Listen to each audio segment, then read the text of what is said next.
So welcome to Oneness Radio. You're here with Evan and K-Man. And just like before, we're going to be talking to all things spiritual, this and that, and the other. How you doing, K-Man? Doing all right, Ev. How you doing? Yeah, good, thanks.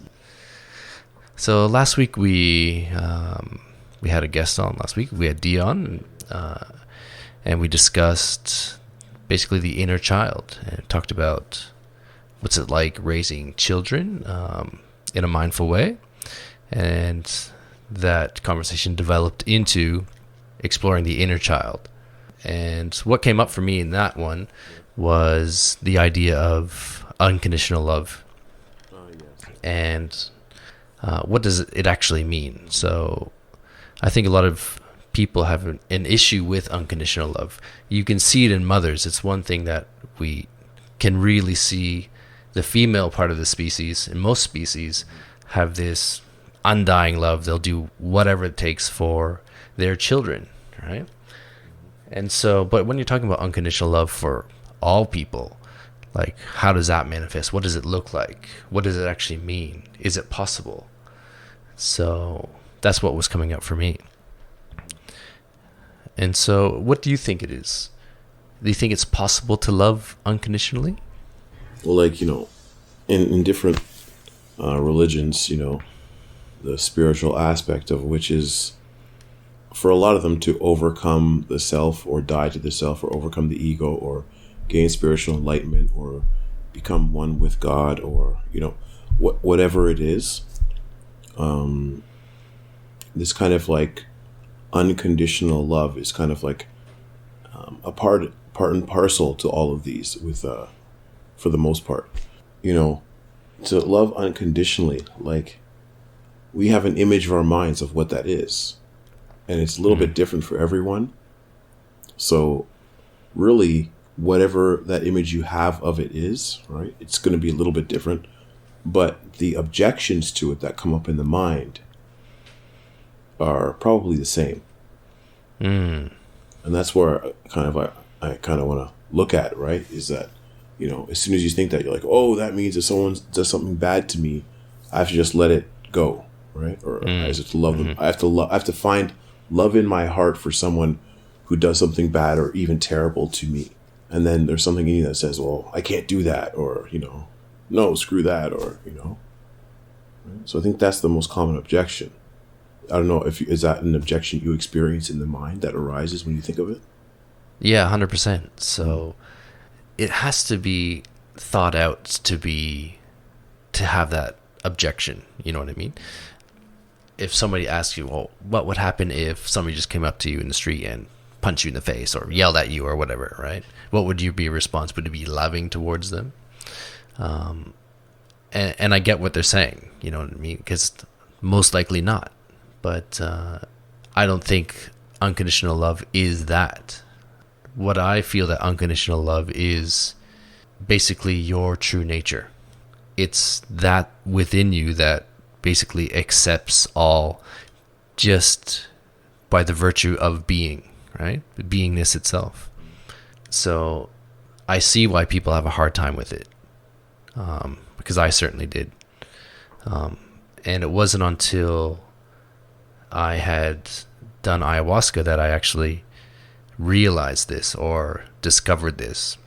So when I was traveling South America a few years ago, I had the opportunity to do an ayahuasca ceremony, but actually 5 of them at this retreat.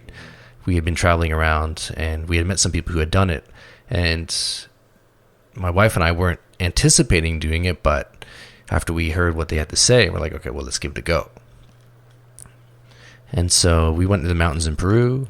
We went with this family of shamans who are known to sort of take care of you in this experience, because it can be a very daunting experience. Because we also heard from people who had very terrible experiences on ayahuasca. It's certainly something you don't want to do willy-nilly. But so we had this opportunity to do it, and with ayahuasca, what it is they call it an entheogen, which is different than a hallucinogen, where hallucinogens are just, you're seeing visions of things that aren't real. Whereas an entheogen is you're diving within, right? And what ayahuasca does is it activates the part in your brain that gives you reason, but also activates your memories. So you're able to sort of relive past traumas, because this is generally what happens is past traumas come up. And you're able to relive past traumas, but with a rational mind of an adult, and able to reconcile these traumas, right? Which is why it's such a profound healing ceremony or plant or whatever it is.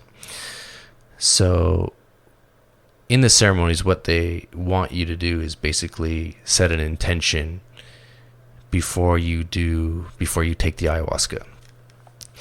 And this particular place was in the mountains. There was about 18 of us in this beautiful yurt, and the ceremonies take place at night. And so everyone has an intention. They go up, they mentally state their intention, and then you drink the ayahuasca. Okay, and was this shaman like easy to contact, or was it like something you had to look up through the locals? Or yeah, so it was fairly easy to find. You can find it online. The place was called The Way In.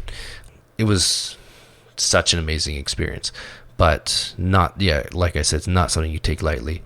But the shamans, there were two shamans there, in fact, both from the same family, and they guide you through this entire process. What was great was actually we met up with all 18 people, because you all arrive at the same time. You're all doing the same ceremonies and living in the same spaces, and immediately we all got along like really, really well. It was clear from the get-go that everyone really wanted to make the most of this, and we're very open to it, which I think is key. So, as I said, when you're in the ceremony, you take the ayahuasca, and then you state your intention, you take the ayahuasca, and then you lay down. And so, depending on sort of what progress you make throughout the ceremonies, the 5 different ceremonies that you do, you can state a different intention for each one. So, one of my intentions was you talk to Mama Ayahuasca, they ask you to talk to her directly. They say, Mama Ayahuasca, can you please blah, blah, blah, blah. So mine was, Mama Ayahuasca, can you please tell me what unconditional love is? Because I don't understand that concept, because I can't embody it because of these resistances that we spoke of earlier. And so I did it, and I took it, and then you lay down, and then you start seeing crazy geometric shapes, but you're very lucid. I don't want to go too much into the experience, because I can't remember too much of it. Okay. But what I found is that I saw a clear difference between the mind and my true self. That was one thing that was super clear throughout the experience, because often what happens is that you'll have these sort of anxious experiences. So anxiety will start to rip, and you'll start to get a lot of fear coming in, and the shamans are there to sort of help you out if it's too much. But what I found is that, they prepare you as well to do meditations and stuff if that sort of experience starts to happen. So as I'm laying down, like this mad fear takes over me, not fear about a specific thing, but just the pure essence of fear. It was a really strange experience where I wasn't allowing the fear, my thoughts, to attach to the fear, because once you do that, then this fear becomes much more intense, because it's about something like, oh, my heart's going to, explode or something. Who knows? But I sat with this deep, intense fear for hours. But as long as I was able to separate myself from it and say, well, it's not me, the fear is not me, and I'm not afraid, it's just pure fear, then I was really able to see the clear difference between my mind and my perceptions, my emotions, and myself, my true self, let's say. Right? And through that experience, I was able to understand that what unconditional love was. Right? And unconditional love is that space where all that turmoil and terrible things are happening, the fear, the negative talk that's happening, all that terrible stuff. But it's just happening in this space that fully allows it all to happen, to come and go, and it has no judgment about it. And this is your fundamental place, right? This is where you truly are from. And like so many of the qualities that we see in the great masters, right? These things are naturally embodied from that place. You don't necessarily have to try and embody these qualities to become quote unquote enlightened, right? But these qualities sort of arise from that space, right? So unconditional love is a natural expression of being, right? You don't have to try and love everyone, right? That's silly, right? All you need to do is find that space within you that accepts everything, yourself and other people, right? And everything that's happening. And that is what unconditional love for me is. And I don't know how that resonates with you, but I'd love to get your thoughts on that. Yeah, earlier in the conversation, you had said that, you say it's your true nature. So, what I got for that, or to perhaps unpack it, you mean by your true nature, it means that it's what you are, so it's not something you can do. That's it. So trying to do it may yield goodness and kindness, but it won't be the same as being it.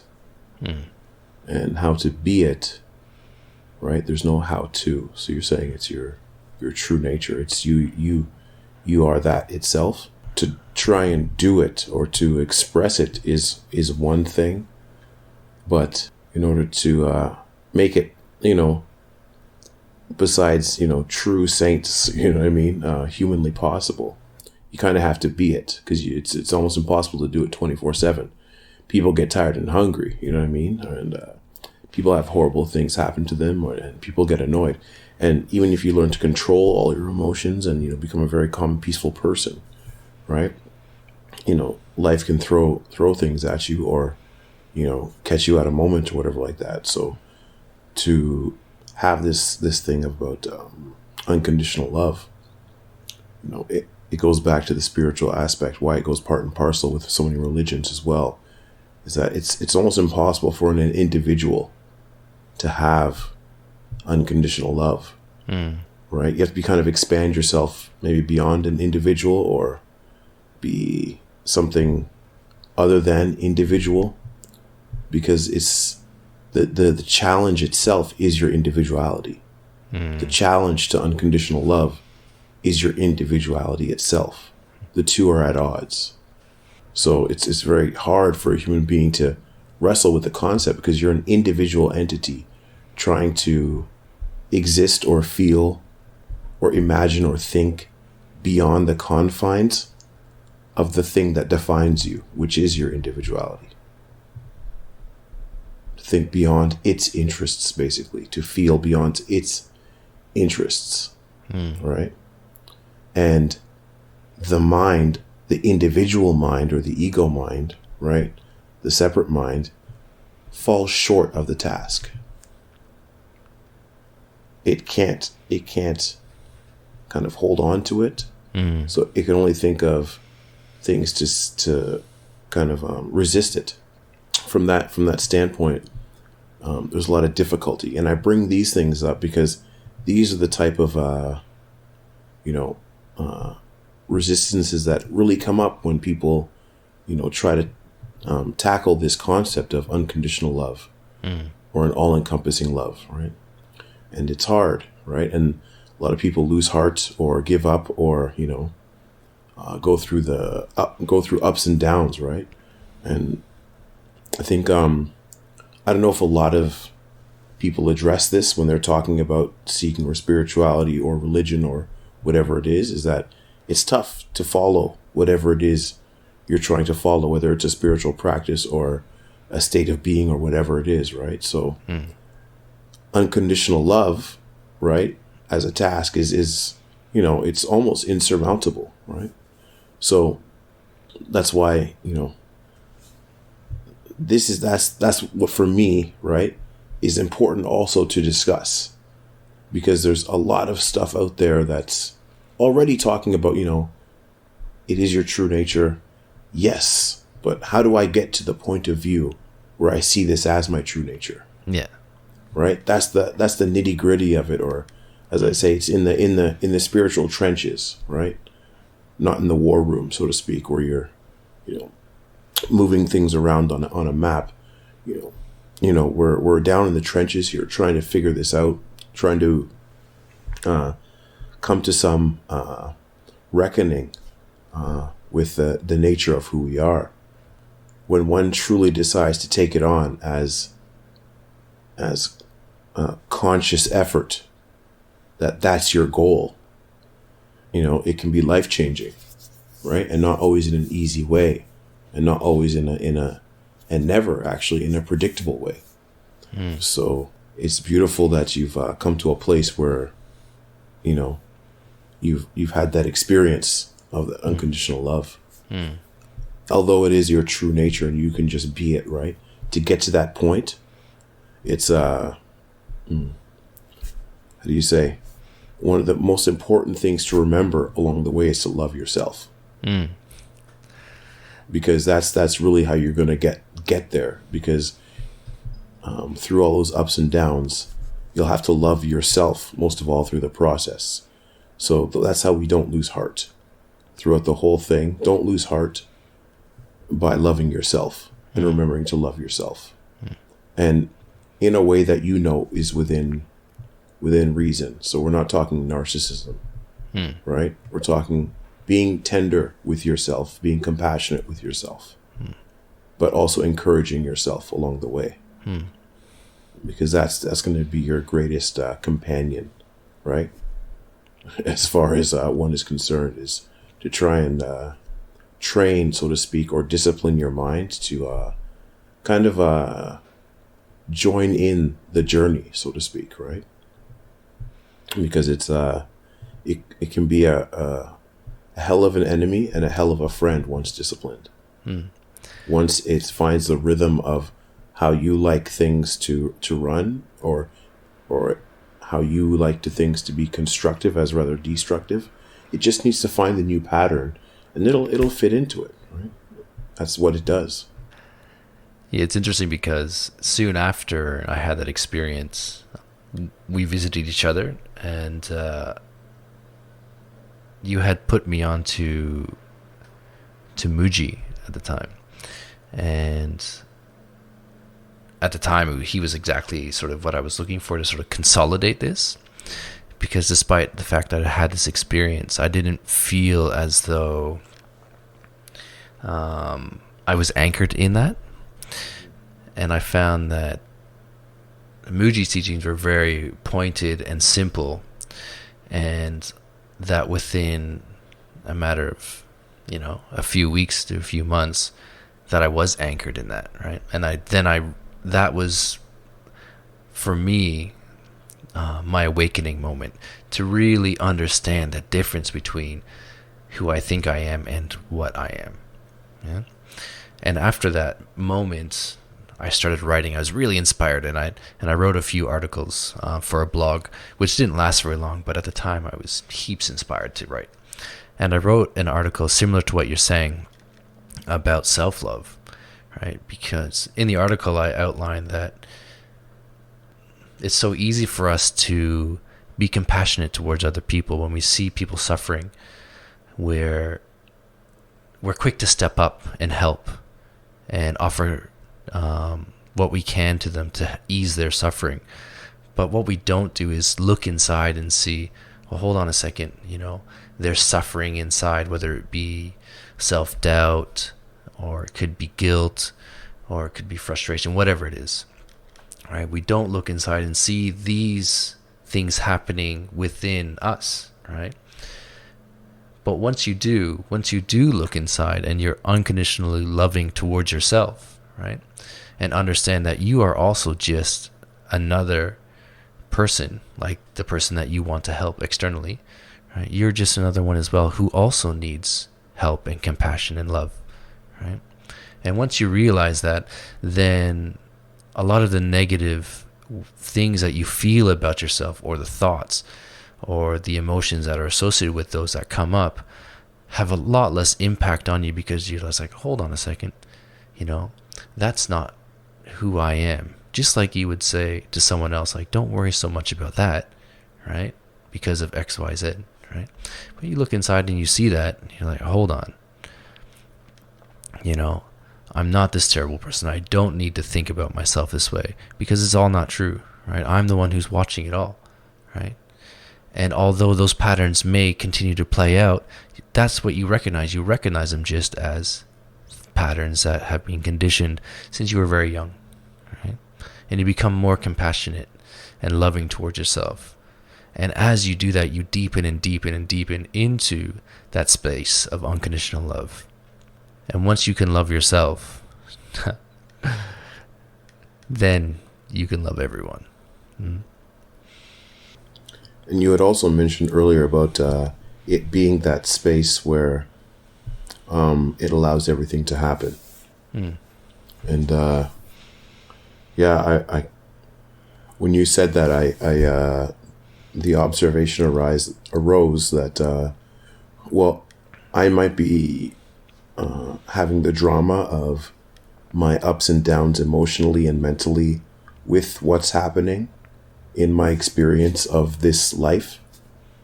But no matter what, it's happening. Mm. So whether I'm aware of the space that allows everything to happen, or I'm dramatizing around the space or somewhere other than the space that allows everything to happen, it's happening anyways. Mm. It's kind of put in the position, it literally is just happening as it is, and it's my, you could say, perturbations outside of what's happening that cause my suffering, or that's the ego. So there's exactly what's happening right now, and you could say my thoughts about the future, which is not what's happening right now, or the thoughts about the past that's not happening right now, or the thoughts about now that I say, it'd be cool if this happened now, that's not happening now, or it'd be bad if that happened now, which is not happening now. Mm. So all my thoughts never have anything to do with exactly what's I'm experiencing now, right? As far as the chatter goes. Because if it did that, there'd be nothing to talk about, really. It would just be describing what I'm experiencing. Mm. And so thought and experience would kind of align. And you could say, there's nothing really you can say about that in that moment, right? Even about yourself, because you're part of that then.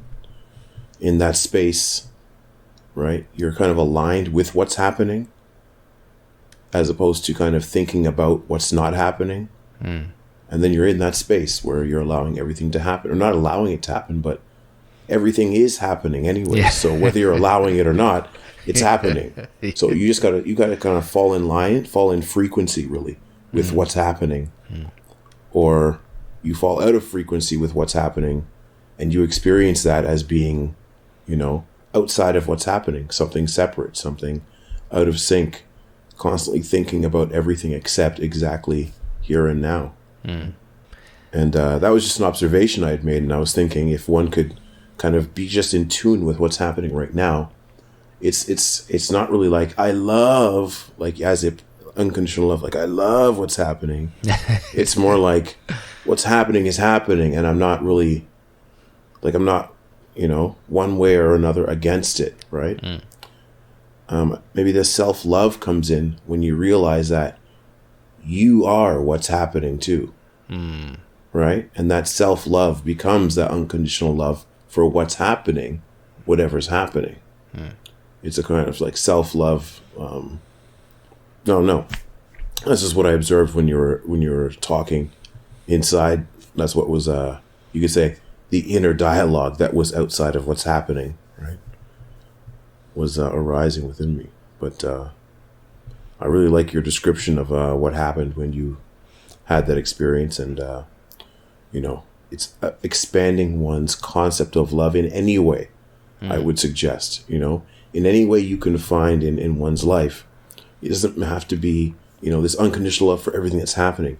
If you can find a way to add to your sphere or your concept of love in any way, right? Move towards that. It doesn't matter. Yes. It's the motion that matters, right? It's moving things in that direction. It's like a magnet getting all the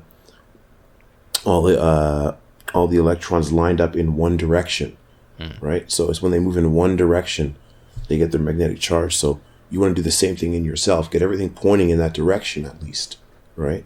And you'll feel much better.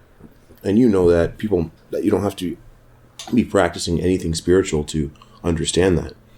Everyone knows that when you start doing a lot of positive, constructive things in your life, you feel better about yourself. So it's the same thing with this. It's, I guess another word for unconditional love is acceptance as well. And I think a lot of people have issues with acceptance, right? Because acceptance may sound like a submitting to what is happening, right? In a sense. And thus doing so, you have no recourse to change what is happening. Yeah? But the thing is that acceptance isn't a mindset. Acceptance is what is, right? It's the same as unconditional love. It's just that space where everything is happening, right? So despite the fact that something could be happening that you don't like, right? You could be changing it as it's happening. You're just like, no, I don't accept that. I'm going to do something different. But all that is taking place within acceptance. And so acceptance and unconditional love is not about letting people sort of walk all over you and terrible things happen to you. It's just the understanding that that is your natural state. And that even you trying to change things is also just happening within that acceptance and unconditional love. And it's interesting how you, what you said earlier about just realizing that things are just happening, and that what causes sort of the suffering is thinking, well, it should be this in the future, or it should be that, or whatever, or it should have been this. All these sort of should have, would have, or could have. So the thing is that the universe never works like that. Or you could say that the universe works completely independent of the conversation I'm having with myself in my mind. Yes, that's good. So it's not listening to that and going, yeah, good idea. Let's just do that, right? That ain't happening. So the conversation is well moot as opposed as far as the universe at large is concerned. And a lot of these conversations always bring me back to Eckhart Tolle. I absolutely love Eckhart Tolle's books, The Power of Now and A New Earth, despite the fact that I read them quite early on, and they opened up a lot of avenues for me, and I've read a lot of other spiritual masters and scriptures since then, which I absolutely love as well. I always go back to Eckhart Tolle, and every time I re-listen, I'm just like, yes, that's so good. Especially when he talks about why we suffer and what suffering is. And basically, suffering is basically the mental position that what's happening should or should not be happening, right? And believing that, yeah. And so once that happens, then you start to suffer your experience, rather than realizing that it's just happening. What can you do? You know what I mean?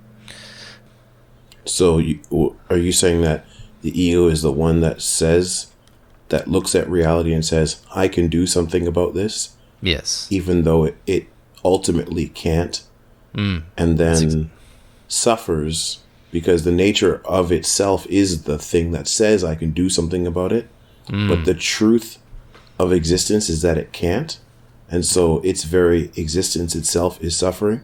Is that what you're kind of saying? Yes. Okay. So the realization that it can't do anything can be very maybe traumatic to the ego itself. Because then it starts to maybe question the point of existence itself, right? And then we get into that the ego then maybe realizes itself that it doesn't exist as it imagines itself to, right? And so there are small, deep within oneself type conversations that don't really take place in a fully articulated manner when it comes to words.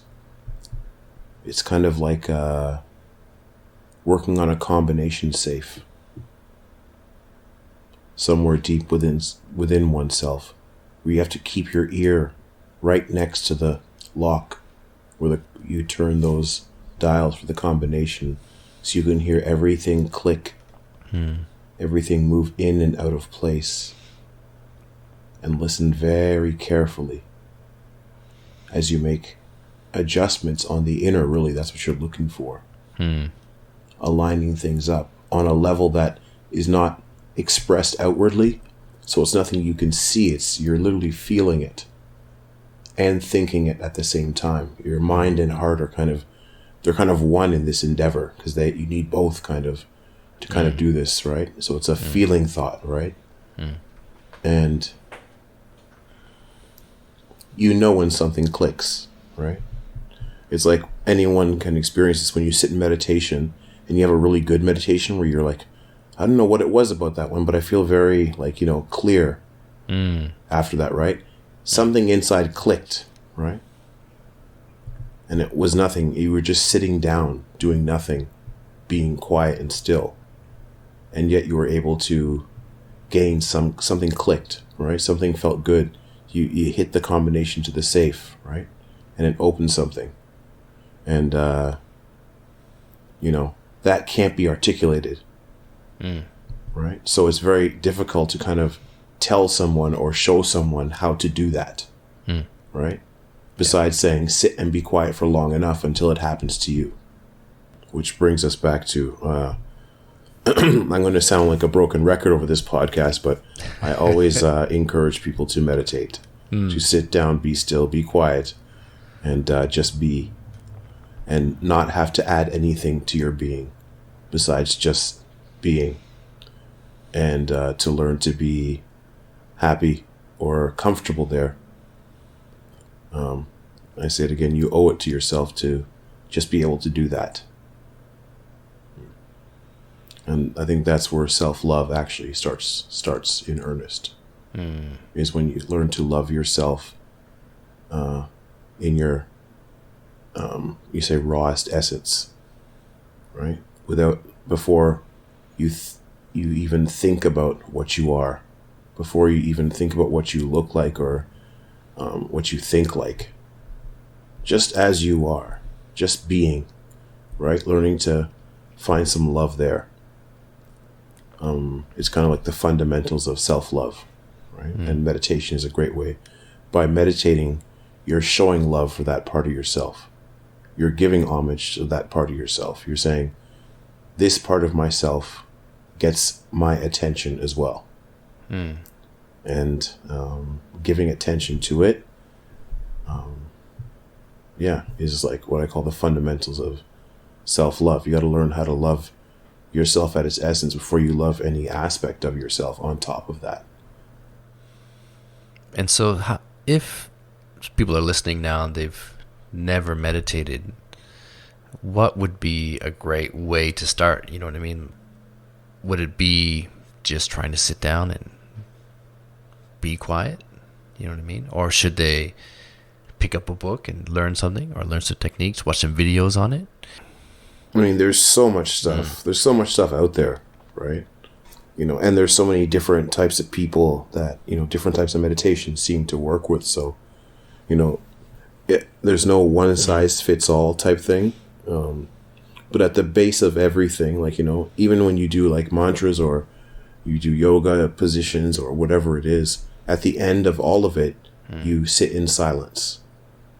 And so it seems like a lot of different spiritual meditation practices that don't involve sitting and being silent end in being silent and sitting down. So it's as if there's some kind of mental or physical gymnastics necessary to calm the mind and body down first before it's capable of sitting in silence and stillness. And so if that's required for someone in order to do that, then cool, you know, that's awesome. Like if that's how you get down, then that's how you get down, right? And that's one of the beauties you can find about experience, right? You can enjoy the process of becoming still, right? There's no one who says you can't do that, right? You know, I'm going to enjoy the process of becoming still, right? But at the end of the session, you sit still, right? And you can quiet yourself a little bit internally as well. Your breathing becomes regulated. You find a position where you're not going to fall asleep, right? But you're relaxed and comfortable. And you just start taking deep, belly distending breaths, right? And just focus on the feeling of your breathing. If you want, you can even count your breathing. That's the basics 101. And then once you kind of get a rhythm of the counting where your mind starts to drone on in and of itself, so you're aware of the count even when you lose count, then you can start focusing on just the feeling of your breathing, the timing of it, the rhythm of it, right? And how it's kind of doing its own thing now. You're not consciously saying, breathe in, breathe out. The body's just doing it on its own, right? And so you no longer have to consciously show up to say breathe in order for breathing to happen. And so like the burden of breathing is kind of taken off of your attention load, if you want to call it that. So you have kind of a maximum amount of attention you can pay. That gets taken off. And so when breathing, when you don't have to move, when you don't have to breathe, right? When you don't have to say anything, then when you don't have to think, when all this burden gets lifted off of you, right? By just being able to sit and be calm and not move. Yeah, I would also add to those of you who get into that sort of level of meditation where you're sitting and you're silent, and for the most part there's a lot less mental chatter, but you still get dragged away by, you know, some sort of pattern of thought that comes in and then it runs away with you, and you have to come back and be quiet and be still again. I would say don't be discouraged by that. What's better than sort of just trying to be silent is just observing that entire process. So you'll notice that there's a sort of swing between being present, which is you're fully aware of this moment and you're not thinking about past and future, right? And then it'll swing over to unconsciousness where, you know, you're just following thoughts and, you know, you get lost in this thought stream, right? But realize that you are aware of both of these states, right? Of the pure presence and then also aware of the unconscious mind. Remember, you're aware of both, and that's where you truly are. Yes. So no matter how quiet you may get, right? No matter how quiet the mind may get, you're observing all of these phenomena arising. Yeah. And that is your true state there. Yes. And so that's another aspect of self-love, is to understand that this is constantly happening back and forth between presence and unconscious. Yeah. But you're the one in which that is happening, right? You are witnessing and experiencing that swing of the pendulum. Yeah. And so don't feel bad about that. That's just the natural inclination of the human mind. That's what it means to be human, right? So don't be discouraged by that. Just come back and say, I was just went off on a bit of a ride there with my thoughts, but no big deal. I'm always here anyway. It's all good. So I would say in your meditations, be mindful of that more than trying to be quiet. So when one is meditating and reaches some kind of silent point and something clicks within, right? Also learn to just enjoy that clicking, sitting balance point you find, as opposed to get up and saying, yeah, I got it. Learn to enjoy that. Learn to hang out there. Learn to kind of become acquainted with that so that you don't always have to go through as much meditation and relaxation to realize that part of yourself. Because when you get up from the meditation, that part of you that was in the zone or whatever, so to speak, is still there. That zone, wherever you found that place within yourself, is still there. It's just that it's getting covered over by mental chatter and imagination and thoughts and things like that. It's just getting covered over by those things. And so if you learn to acquaint yourself with how that feels, then you can kind of like skip the mental gymnastics and go straight to how it feels. And you can kind of have it and access it whenever you want, whenever you need it. And and that should be the goal of meditation, is to be able to access that sweet spot you hit in meditation with more regularity and with more frequency and with more ease until it becomes effortless. And if it becomes effortless, then the question then arises, why not do it all the time? Right? And you can see that we've gone through a fairly big process in sort of what we mean by spirituality in this talk. So when I was discussing sort of allowing yourself to see both sides of presence and unconsciousness sort of flip back and forth, right? And the state in which you see that arising is your true self. And then what K-Man said, he brought in basically, how do you implement that into your life?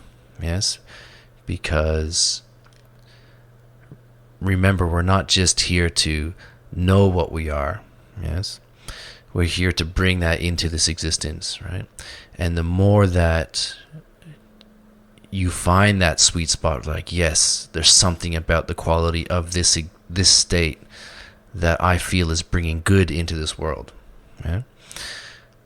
And to strive for that. Yes.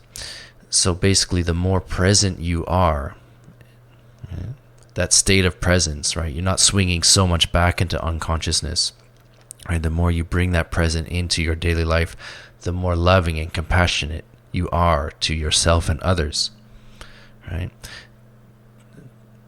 Despite the fact that you're still not that, yes, you're still that space in which it's all happening.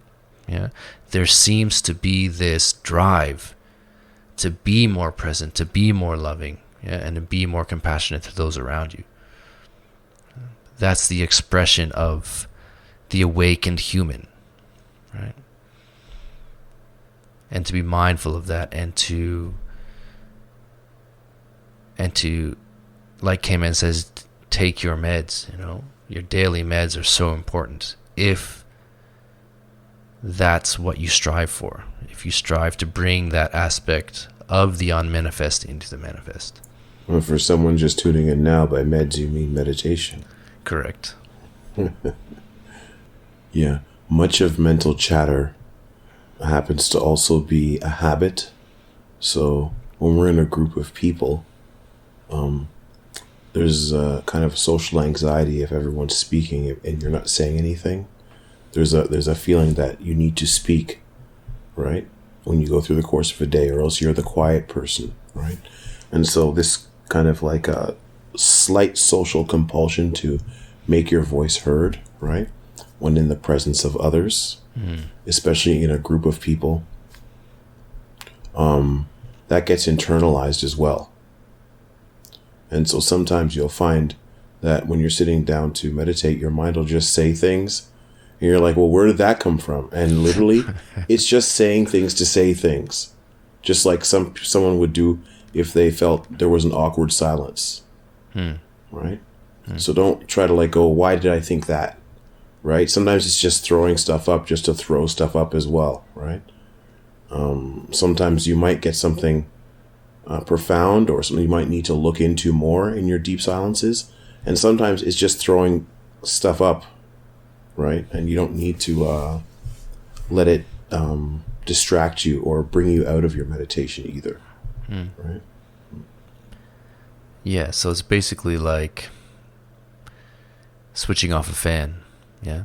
So once you realize there's this pattern of behavior that you've been exhibiting your entire life or for a certain amount of time, and once you realize it, you've switched off the switch, right? But the fan is still spinning, and it takes time for it to slow down. So that pattern will continue to play itself out, but that's all good. You know, that's just the nature of the mind. That's how it's structured. Yeah. Just continue to bring yourself back and realize that. And now that specific thought or emotion can be a force of good, right? When you recognize it, it can bring you back to presence, right? Instead of being a hindrance, it's a help, right? And kind of like slowly, an alarm going off, right? Correct, yeah. And so slowly you'll see that, you know, the ego is not your enemy, yeah. It can be your greatest friend, yes. It can continue to bring you back. That suffering brings you back, yeah, to presence and stillness. Yeah. Or a great tool, maybe a better word. It can't be your friend. It can be put to work. It can be put to service. Yeah. Or it can, yeah. That's one of the parts I love about Bhakti or Bhakti yoga, or a path of devotion, where it's almost as if there's this love affair going on with you and your creator, and the ego kind of falls in love with God, and that's how it gains liberation or oneness with God. It literally falls in love with God so much that it wants only to be one with God. And then, you know, in the story of, it's like a great love story, God then grants the request, right? And the two become one. And it's a beautiful, you know, that's that outlook to it, right? On that path. And it's beautiful. It's kind of a dance in that way too, where, you know, there's ups and downs. There's times when the levels have their quarrel, or, you know, I'm not talking to you anymore, right? Or I'm sorry, please forgive me, take me back, right? There's all that, right? In the dramatization of that path of devotion, right? And then when you finally just surrender and say, you know what, I love you no matter what, right? I'm with you through thick and thin, right? Then there's that, you know, the ups and downs still come, but you're still looking straight ahead. So it's like everything's bobbing up and down, but you're just focused straight on the horizon. And so, yeah, it changes the way you experience things, not the things themselves. So that approach to it, while I try to sometimes try it, I can't always maintain it, but it definitely appeals to a lot of people. And, you know, I think it's a very inviting path, which is the path of just, you know, devoting oneself and loving loving your creator or concept of God or absolute. And then through a dance of you giving devotion and then you experiencing grace that wins you over and wins the ego over, right?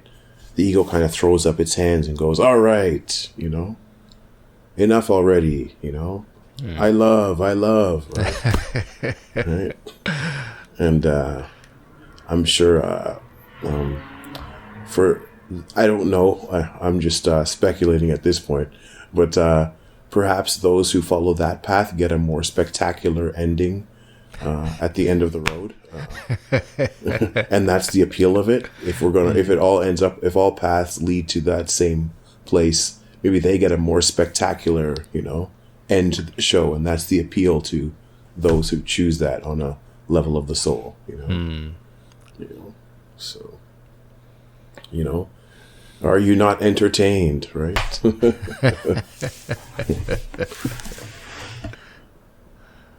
Well, all right.